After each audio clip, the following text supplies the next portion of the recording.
तो मैं इजराइल और अमेरिका दोनों जगह से ही तस्वीर आपको दिखाऊंगी और बताऊंगी कि होने क्या वाला है। लेकिन सबसे पहले मैं पूछना चाहती हूं जल्दी से, मेरे जनरल सिवाच आपसे पूछ रही हूं, मुझे बताइए आपको लग रहा है कि ट्रंप कुछ समय बाद ये फाइनल ऑर्डर ले सकते हैं?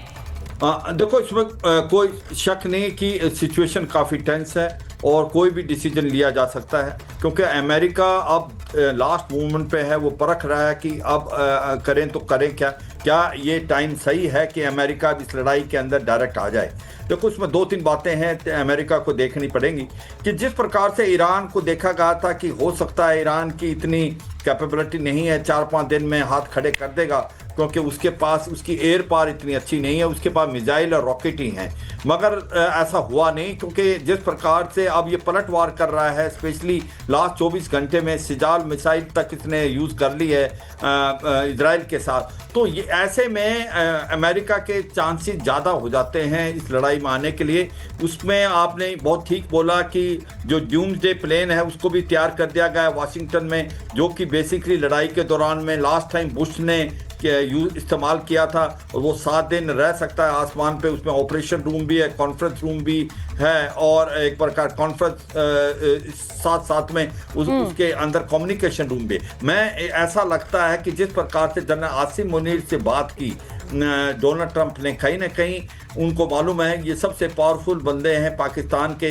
वो चाहते हैं कि पाकिस्तान मदद करे उनको, स्पेशली बेसिस के लिए और लॉजिस्टिक नोड के लिए, और कहीं ना कहीं पाकिस्तान से टैसिट अंडरस्टैंडिंग हो गई है, क्योंकि उसको चाहिए अगर ईरान पे हमला करना है तो। सर, ये बहुत बड़ी खबर है मेजर जनरल, जब मैं आपसे बात कर रही हूँ तो ये बहुत बड़ी खबर है, क्योंकि आसिम मुनीर से मुलाकात डोनाल्ड ट्रंप की हो गई है। हम ये पूछ रहे हैं, मेरे सारे मेहमानों को दिखाइए, हम ये पूछ रहे हैं कि आखिर क्या ट्रंप इसी मुलाकात का इंतजार कर रहे थे, और इस मुलाकात के बाद क्या बदलेगा? तूर साहब, हम कल इस बात के बारे में बात कर रहे थे महाभारत में। अब जो खबर आ रही है बहुत इंपॉर्टेंट है, और मैं चाहती हूं कि मेरे दर्शक इस बात को समझे। पूर्व पेंटागन अधिकारी माइकल रूबिन ने जो दावा किया है वो आपके स्क्रीन पर है। पाकिस्तान से ईरान में घुसेगी अमेरिकी सेना, ये माइकल रूबिन कह रहे हैं, पूर्व पेंटागन अधिकारी हैं, और वो ये भी कह रहे हैं कि ईरान के परमाणु ठिकानों पर वो कब्जा करेगी, पाकिस्तान के रास्ते लाएंगे ईरान के परमाणु हथियार। अब माइकल रूबियो अगर ये बात कह रहे हैं, वो ये बात उनकी बात को जरा समझिए। उनका कहना है कि पाकिस्तान के रास्ते अमेरिकी सेना ईरान में दाखिल होगी। माइकल रूबिन का ये बयान, इसको हल्के में मत लीजिए, क्योंकि हम जानते हैं कि एक मुलाकात इन दोनों के बीच में हुई है। क्या ट्रंप इसी का इंतजार कर रहे थे? आज मेरा सवाल ये है। मैं एक बार जरा मेजर तूर के पास जा रही हूं। मेजर तूर, क्या इसी बैठक का इंतजार कर रहे थे? बहुत से हमारे जो विशेषज्ञ हैं, कल आप भी कह रहे थे, क्या इस बैठक का इंतजार ट्रंप कर रहे थे कि ये रास्ता खुल सके?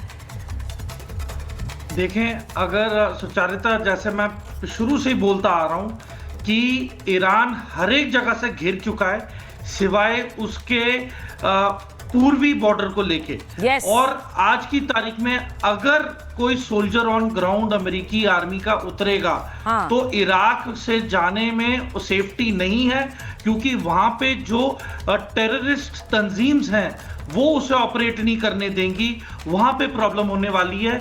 ऊपर से हिजबुल्ला अपने आप उसने घोषणा कर दी है कि जिस दिन अमेरिका उतरेगा लड़ाई में तो हिजबुल्ला भी हमला करने वाला है इसराइल के ऊपर। हूती जो रिबेल्स हैं वो लाखों की तादाद में, उन्होंने सपोर्ट दे दिया है ईरान को। तो देखें, एक ही जगह बची है, वो है पाकिस्तान।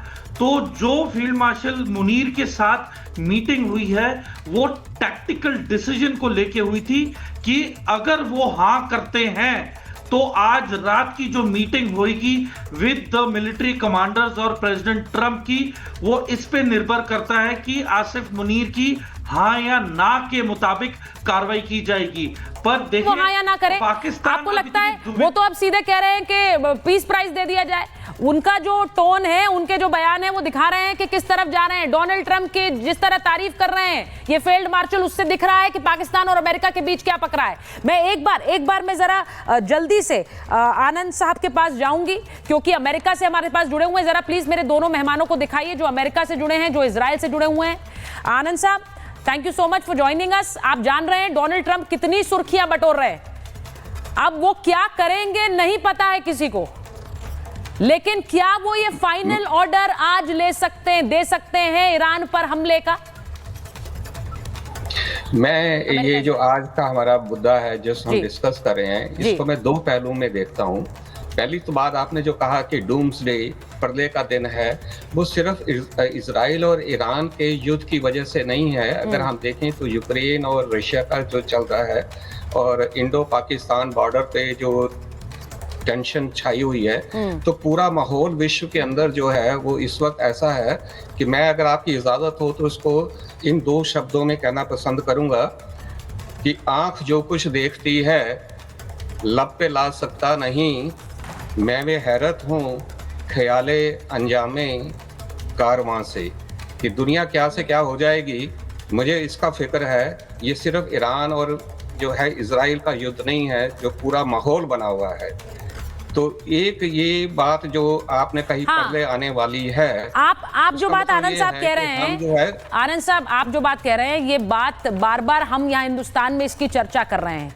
ये प्रलय का दिन मैंने इसीलिए कहा क्योंकि डूम्सडे प्लेन पहले अमेरिका ने कब आखिरी बार उतारा था, जरा आप याद कीजिए। उसका उतरना वॉशिंगटन के आसमान में, ये अपने आप में क्या एक संकेत है। डूम्सडे प्लेन यानी कि प्रलय, डूम्सडे का मतलब क्या होता है, इसीलिए हम इस पर चर्चा कर रहे हैं। मैं एक बार मैं सर आपके पास वापस आ रही हूं। मैं एक बार रत्नदीप के पास जा रही हूं जो इजराइल से हमारे साथ जुड़े हुए हैं। रत्नदीप, क्या ये बिल्कुल क्लियर है कि वहां ईरान में न्यूक्लियर फैसिलिटीज पर हमला तब होगा जब अमेरिका कहेगा कि हम बंकर बस्टर बम्स गिराएंगे? वहां पर बहुत तबाही मचाई है ईरान ने, लेकिन अब इजराइल इससे बड़ा हमला करेगा।